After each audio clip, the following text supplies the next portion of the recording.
के बदले में उनको 2 रोटी का भी साधन नहीं मिलता था। कबीर साहब की वाणियों को लोग कहते थे ये तो अनपढ़ों के पालियों के गीत हैं, लेकिन आज कबीर साहब की वाणियों को याद करके देखो और जब उनकी वाणी को सुनोगे ना तब पता चलेगा कि कितनी यथार्थ वाणी थी। जो वेद शास्त्र कुरान और पुराणों में जो ज्ञान वर्णित है उस ज्ञान से बाहर कुछ भी नहीं। जो कुछ उन्होंने लिखा सबका सब उसमें मेल खाता है। और सभी संतों की जितनी भी बात होगी, क्योंकि लेख जितने भी संतों ने लिखे वो उनके अंतर में प्रकट हो, बनावटी नहीं, दिखावटी। बनावटी चीज़ तो हम सामाजिक बातों को लिख सकते हैं, यथार्थ बात को कैसे लिख देगा कोई देख। तो इसलिए जब भी कोई वाणी लिखने के लिए बैठते हो ना, कई बार ऐसे अवसर आए। सूरदास जी ने कृष्ण लीला का पूरा वर्णन किया। दोनों आंखों से अंधे थे, उन्होंने देखा ही नहीं कृष्ण जी कहाँ घूमते हैं, कहाँ बैठते हैं, कहाँ क्या करते हैं, किस प्रकार से रास करते हैं, किस प्रकार मक्खन चुराते हैं, कैसे गऊओं को चराते हैं, कैसे गोवर्धन पर्वत को उठा लिया, कैसे कालिया नाग को उसने मार दिया, कैसे दूसरे राक्षसनियाँ जो उसको वध करने के लिए आए उनका नाश कैसे कर दिया। लेकिन उन सारी लीलाओं का वर्णन बिना आंख होते हुए कैसे कर दिया उन्होंने। जिसको याद करते हो, कई प्रकार की बातें पहले जन्म से अंधे नहीं थे। कुछ चीज तो उन्होंने देखी थी, लेकिन बाद में जो वाणियां लिखी, पहले जितनी वाणियां लिखी उन्होंने उनमें नाम आया सूरदास का। लेकिन जब अंधे हो गए तो वाणियां लिखी तो वो तो लिख नहीं पाते थे, देख भी नहीं पाते थे। तो कहते श्री कृष्ण जी ने वाणियां लिखी वो, और उन वाणियों के अंत में जो टेक जान लगाते हैं उसमें उन्होंने टेक में नाम भर दिया सूरश्याम। ये जो वाणी है ना, मैया मैं नहीं माखन खायो, ये उन सूरदास की वाणी है, मैया मैं नहीं माखन खायो। यशोदा माता जब उसको कहती है कि तूने इनका ये गोपियाँ शिकायत करती हैं, तूने क्यों मक्खन खाया, मुंह पे मक्खन लगा हुआ है, और कहता है मैया मैं नहीं माखन खाया। पालियों की बात कहता है, मैया मैं गवालन बहुत सतायो, पालियों ने मुझे बहुत सताया। मोसो कहत मोल कोली में तू जसुमती कर जायो, गोरी नंद जसोदा गोरी तू कत श्यामल गात, चुटकी दे दे बाल हंसे और हंसात। तो ये सारी की सारी किसने लिखी। और आखिर में कैसे कि सूर श्याम और गोदन की सुन माता तो कि सूर श्याम इसमें नाम आया, तो कहते हो सूरदास ने नहीं, श्री कृष्ण जी ने स्वयं। इसी प्रकार से अगर सच्चे बन के तुम लिखते हो कोई चीज़, अगर तुम्हारी पूरी नहीं होती है, तुम्हारे दिमाग से निकल जाती है, वो अपने आप आके पूरी कर। लेकिन सत्संग के लिए ये है कि जितना सत्संग सुनता है अगले दिन इसका पूरा सुन ले। इतना प्रेमी आदमी से एक चित्त होके, एक रस होके, पूरे आनंद के साथ कोई सत्संग नहीं छोड़ता। सत्संग से वाणी के सिवाय कोई मतलब नहीं, इसको जीवन में सबसे यही चीज है इसकी प्रिय। और जिस दिन भी सत्संग सुन के आएगा अगले दिन आके पूछ रही हो कि सत्संग क्या दिया था, एक अक्षर भी चूक नहीं करेगा, पूरा यूं का यूं सत्संग वर्णन कर देगा, यूं क्यों सुना देगा। तो ऐसा प्रेम जिसका हो, स्वामी जी महाराज ने लिखी प्रेमी, सत्संगियों को प्रेमी कहते हैं। प्रेमी अपना सुख नहीं देखता, दुख भी नहीं देखता ना। प्रेम में इतना मस्त होता है कि कुछ भी हो, लेकिन वो बस प्रेम में भाव विभोर होकर प्रेम ही प्रेम देखता है। तो स्वामी जी महाराज ने सार वचन में वाणी लिखी, प्रेमी सुनो प्रेम की बात। प्रेम की बात कैसी होती है वो सुनो। प्रेमी सुनो प्रेम की बात, सेवा करो प्रेम से गुरु की और दर्शन पर बल जाओ।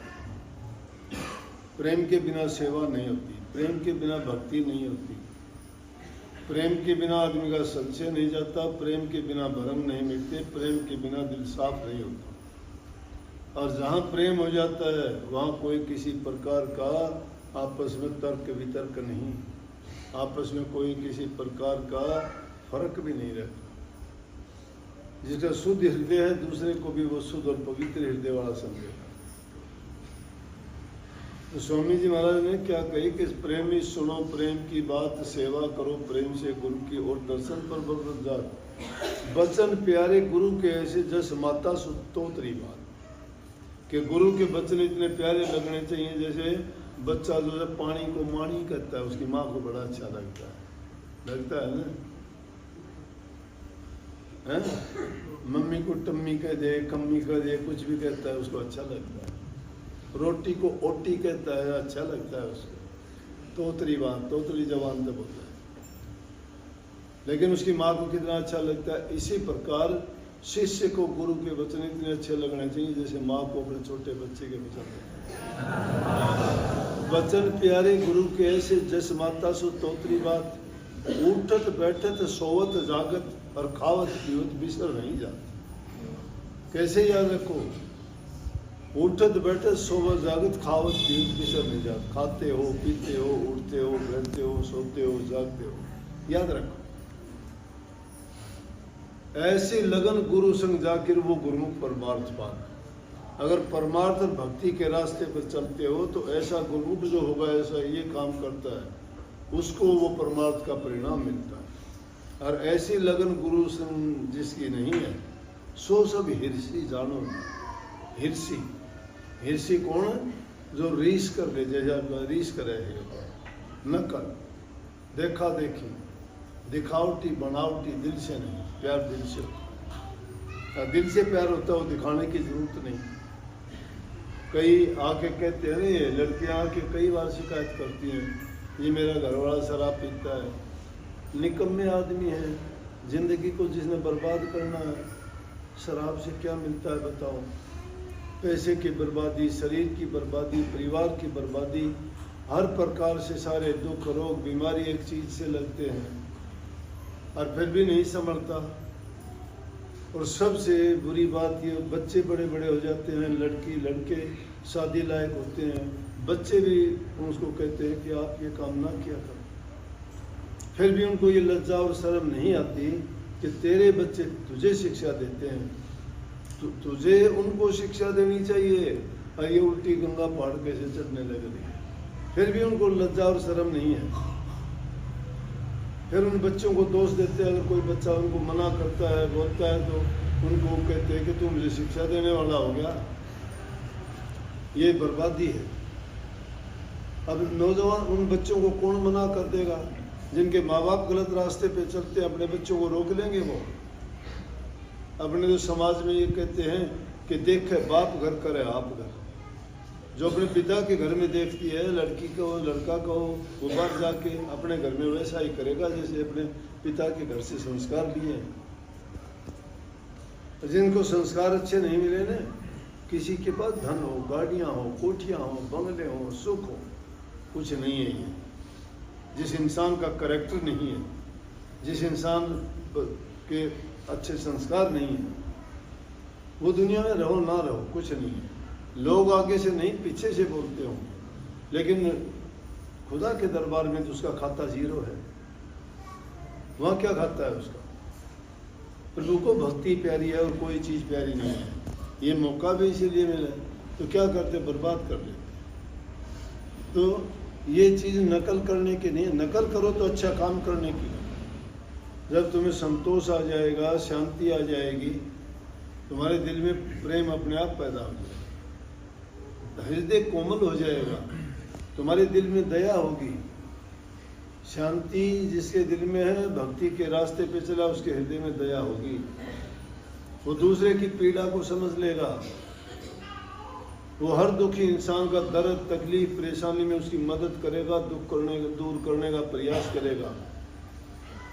तो जो ऐसा काम करता है वो प्रभु का सच्चा भक्त है। पहले अपने आप को सुधारो, फिर अपने घर परिवार के बच्चों को, परिवार के सदस्यों को सुधारो, फिर समाज में निकलोगे तो तुम्हारी बात को दूसरे लोग भी मान लेंगे, क्योंकि वो समझेंगे इस इंसान ने जब अपना इतना अच्छा कर लिया और उसको देख के दूसरे लोग भी अच्छा करने लगे। समझ गए? तो ये जो बात बताई बहाने बना लेते हो, फिर कहते हो, कई आके कहेंगे मेरा घर वाला शराब पीता है। अच्छा, मैं आपका फोटो लेके गई थी, फोटो पाट दिया, फेंक दिया। क्यों फेंक दिया भाई? कोई दुष्ट इंसान होगा, हम तो दारू पिए हुए फोटो के आगे मत्था रगड़ते देखे हैं। गलती माफ करिए बाबा, बनास पी ली। कितने मेरे टकराते हैं, जानते हैं ना, और वो डावाडोल मिल भी जाएंगे तो हाथ जोड़ के ना अन्यों कहे बाबा माफ करना, मैं ठीक नहीं, मैंने वो गलत काम कर रखे है। देखो भावना उसकी है। तो शराबी लोग वो तुम्हारे फोटो नहीं फोड़ते, तुम फुटवाते हो, तुम उनके साथ जिद करते हो। तुम अगर उनके साथ प्रेम का बर्ताव करो, अच्छी तरह से उनसे बात करो, तो वो तो फोटोओं को नहीं, तुम्हारे भी पैर पकड़ लें। लेकिन तुम्हारी परेशानियों के कारण भी ऐसी हालत होती है कई बार। जिद ना करो, प्रेम बहुत बड़ी चीज़ है। और फिर फोटो तो कागज़ के होंगे, शीशे के होंगे, लकड़ी के होंगे, उनको तो पाड़ के फेंक देगा। वो फोटो नौरे बिठा लो, नेहते में बिठा लो, कौन काटेगा? फिर दिखाने की भी जरूरत को नहीं, गुरु मूर्ति ही में रखो। बाहर तो दिखाने की चीज़ है, प्रचार थोड़ा करना तुमने, जलसा जुलूस निकालना है कि लो यो मेरा गुरु जी, मैं इसकी चली। ये अलग चीज़ है। जो प्रेम नहीं होंगे घर में तुम्हारे, मैं तुमने ऐसे दिखा दूँ तो इस आश्रम में फोटो नहीं है इतना। कैमरी गांव में चले जाइए, कृष्ण सैद आड़ा का पूछ लियो, तुम उनका घर में बैठ के देख लियो, घर आश्रम में भी इतने फोटो बन पाओ।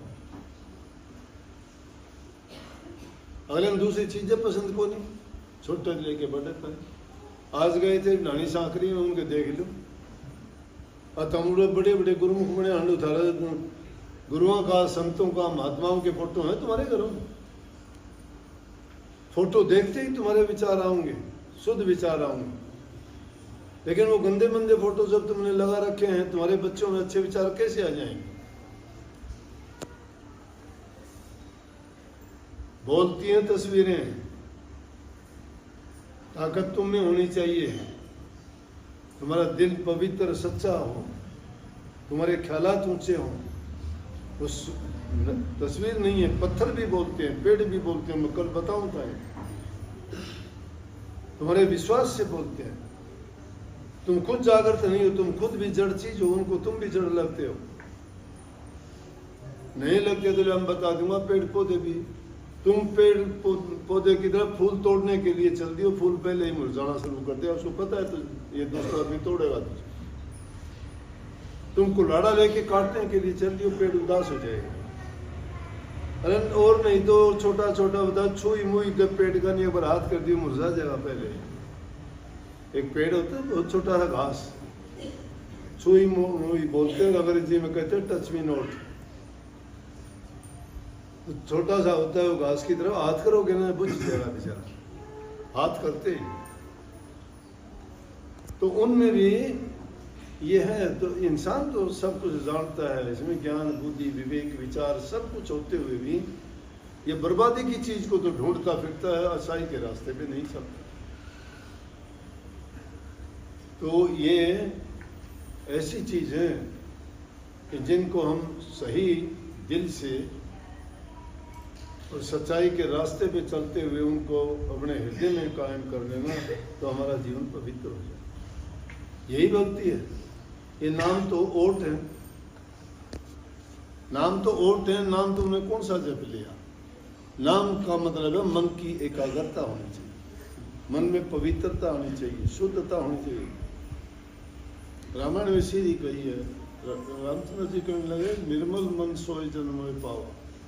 जिसका मन निर्मल है वो ही मुझे पा सकता है। मुझे छल छिद्र कपट न स्वभाव, छल छिद्र कपट वाला आदमी मुझे अच्छा नहीं लगता। मैं जो मुझे याद करता है, जो कोई भजे भजू में वाको हूँ दासों का दास, सेवा करें करूँ मैं सेवा, हो पक्का विश्वास, यही तो मेरे मन में ठन। मैं हूँ भक्तों का दास, भगत मेरे मुकुट मणि। पग धोऊं दाबूं सेज बिछाऊं, परमात्मा कहता है कि मुझे जो याद करता है उसके पैर धोऊं। कृष्ण जी ने सुदामा के पैर धोए कि नहीं धोए? कहता है पग धोऊं दाबूं सेज बिछाऊं, बिस्तर बिछाऊं, नौकर बनूं हजाम, उसका नौकर बन के रहूं। धन भगत का नौकर बन के खेतों में काम करया कि नहीं करया? सैन भगत की जगह नायक बन के राजा की सेवा करी कि नहीं? पग धोऊं दाबूं सेज बिछाऊं, नौकर बनूं हजाम, हाँकूं बैल बनूं गढ़वाला, बिन तनखा का रथवान। नरसिंह जी की गाड़ी लेके गया कि नहीं लेके गया? और कृष्ण जी अर्जुन का रथ का रथवान बना कि नहीं बना? भक्तों के लिए हाजिर नाजिर परमात्मा। परमात्मा कभी क्या सोचते हो, सातवां आकाश पर नहीं बैठा। तुम्हारे काम करने के लिए परमात्मा किस भेष में आता है तुम्हें पता भी नहीं लग रहा। तुम कहीं जाते हो, तुम्हें चोट लगी, अचानक कोई आदमी आता है तुम्हें संभाल लेता है, कहां से आ गया, कहां से उसमें दया आ गई। और लोग तो छोड़ छोड़ के सड़क के किनारे से आपकी तरफ देखते हुए चले गए, किसी ने नहीं उठाया। लेकिन जो इंसान आपको उठाने के लिए आ गया, समझो कि वो आम आदमी नहीं है, वो किसी आदमी का रूप धर के स्वयं परमात्मा है। अगर नहीं आया है तो उसके अंदर वो प्रविष्ट होकर उससे वो काम करवाना। और वो परमात्मा की कोई आकृति नहीं है, उसका तो रंग रूप कुछ है ही नहीं। तो भाई उसको याद करोगे तो वो दूर कभी नहीं है, याद नहीं करोगे तो तुम्हारे पास भी कभी नहीं।